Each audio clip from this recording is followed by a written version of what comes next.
Hola colega, soy Alfredo de Bioanálisis al Día y hoy vamos a hacer un breve repaso sobre las anemias microcíticas hipocrómicas. Debemos empezar con el concepto de anemia, que no es más que la disminución en la concentración de hemoglobina con respecto a los valores de referencia para la edad, sexo y ubicación geográfica del paciente. Es importante esta coletilla, la ubicación geográfica del paciente. Ok, solventando pequeños problemas técnicos, es propio de una transmisión en vivo. Pocos nos ven en vivo, la mayoría nos ven en diferido, pero no importa, el cariño es el mismo. El evento en vivo tiene algo muy particular porque estamos justamente de manera simultánea todos en esta presentación. Entonces, en definitiva, anemia es simplemente la disminución de hemoglobina para la edad, sexo y ubicación geográfica. Ya hice un en vivo sobre la anemia, te lo voy a dejar abajo en la descripción. Si lo quieres revisar, ahí abordamos mucho más el tema y los detalles sobre la anemia y las clasificaciones de la anemia. Lo interesante es que el laboratorio realiza entonces una evaluación y lo que pretende hacer en primera instancia es detectar esa anemia, y eso lo va a hacer con la simple medición de esa hemoglobina. El siguiente paso es determinar la posible causa de la anemia y, por supuesto, evaluar la producción, destrucción o pérdida de esos eritrocitos. ¿Para qué? Para dar una mejor orientación diagnóstica, para que el médico tenga elementos para poder realizar una mejor orientación diagnóstica. Dentro de esta manera de determinar esa posible causa, lo que se emplea es la clasificación de las anemias. Existen diversos tipos de clasificaciones. Hay una de ellas que es vamos a decirlo, la más importante, por lo menos para la orientación inicial, que es la clasificación morfológica de las anemias.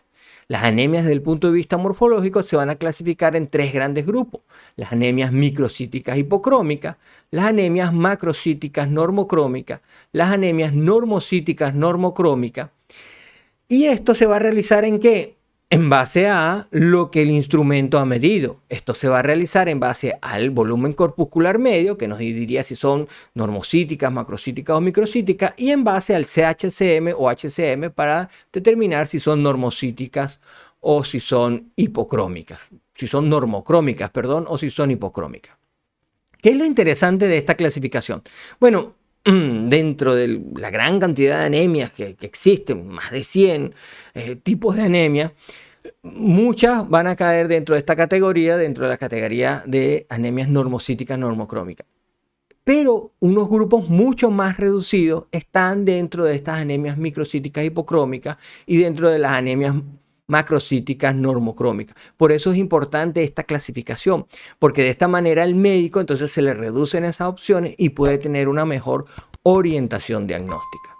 ¿Cuáles son las que nos van a interesar o las que vamos a tratar la tarde de hoy? Vamos a tratar las anemias microcíticas hipocrómicas, porque justamente tenemos un índice que justamente tiene exactamente este nombre.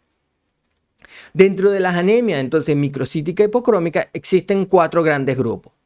El primer grupo es el de la anemia ferropénica o anemia ferropriva. En la anemia ferropénica lo que existe es una deficiencia de hierro. Tiene la particularidad de que es la anemia de mayor prevalencia.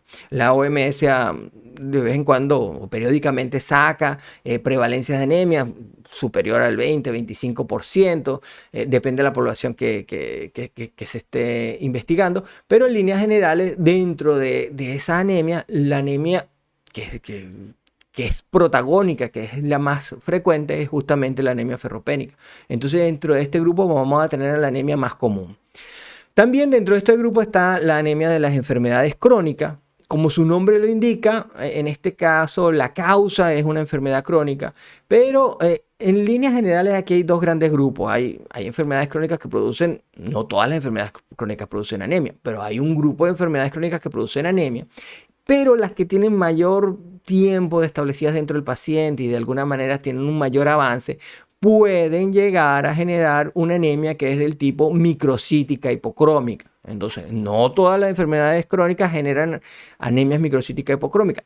Aquellas que tienen larga data, aquellas que afectan determinados órganos, sobre todo el hígado, por ejemplo, tienden a producir entonces una anemia microcítica hipocrómica.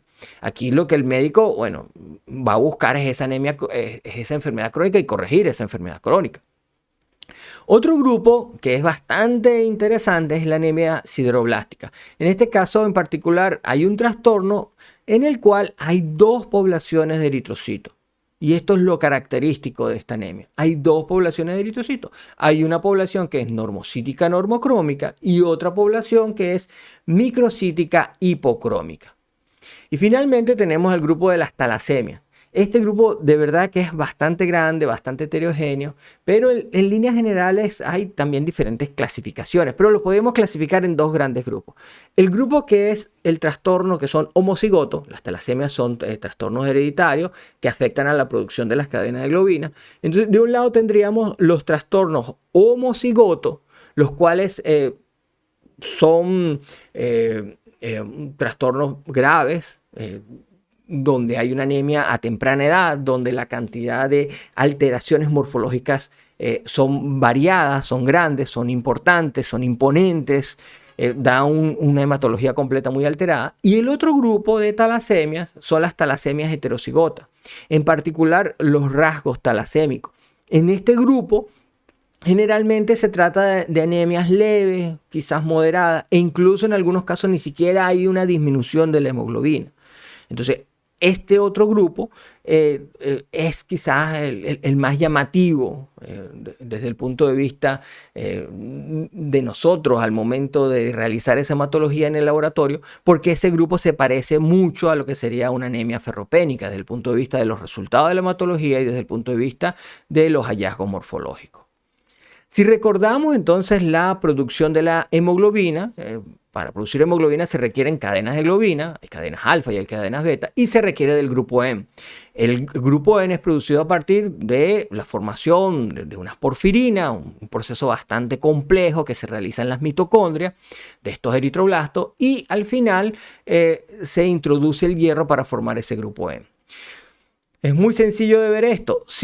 ¿Qué pasa si no hay hierro? Bueno, si no hay hierro, entonces esto es lo que llamamos una anemia ferropénica. No hay hierro porque no hay una ingesta adecuada de hierro, porque hay una pérdida importante de ese hierro. Hay varias causas que explican esa anemia ferropénica. Lo que nos interesa en esta tarde es que esta disminución del hierro entonces no genera suficientes grupos M y esto retrasa entonces o no genera suficientes moléculas de hemoglobina. Entonces, ¿qué va pasando? Que ese eritroblasto se está formando y ese eritroblasto se está formando con una deficiencia en hemoglobina. ¿Y cuál va a ser el resultado? Un eritrocito que va a ser hipocrómico.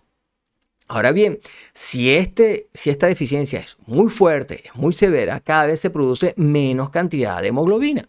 Y al producirse menos cantidad de hemoglobina, entonces se va a producir algo muy particular. Dentro de ese eritroblasto se requiere una cantidad crítica de hemoglobina para detener la división de esos eritroblastos. Entonces, si no se alcanza esa cantidad crítica de hemoglobina, el eritroblasto sigue dividiéndose. Y al seguir dividiéndose, entonces la célula es cada vez más pequeña. Y esto es lo que explica la microcitosis. Entonces, al tener deficiencia de hierro, se va a producir una disminución de la cantidad de hemoglobina, se generan glóbulos rojos hipocrómicos y si esto sigue siendo importante, se van a generar entonces glóbulos rojos microcíticos. La misma idea aplica con todas las otras alteraciones que podemos encontrar aquí.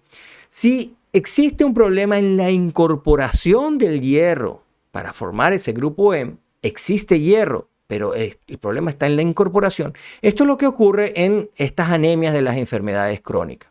Entonces, en este caso hay hierro, pero no se incorpora bien. Aquí está involucrada la hepcidina, está involucrada cierta citoquina. Hay, bueno, todas unas explicaciones de por qué está ocurriendo. Esto todavía es un proceso que no está totalmente claro, pero ocurre. Al final de cuentas existe hierro, pero no se está incorporando. ¿Qué va a generar? Unos glóbulos rojos que son microcíticos hipocrómicos.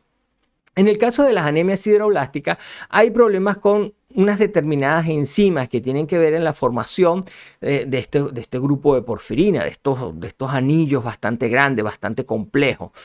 Entonces, en este caso se va a generar prácticamente lo mismo. Vamos a generar unos glóbulos rojos que son microcíticos hipocrómicos.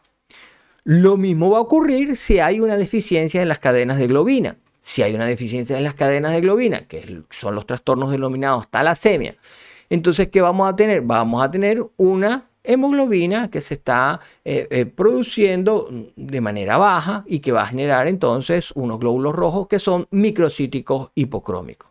Dentro de las talasemias hay dos grandes grupos que son las alfa-talasemias y las beta-talasemias, porque recordemos que la hemoglobina del adulto son dos cadenas alfa y dos cadenas beta.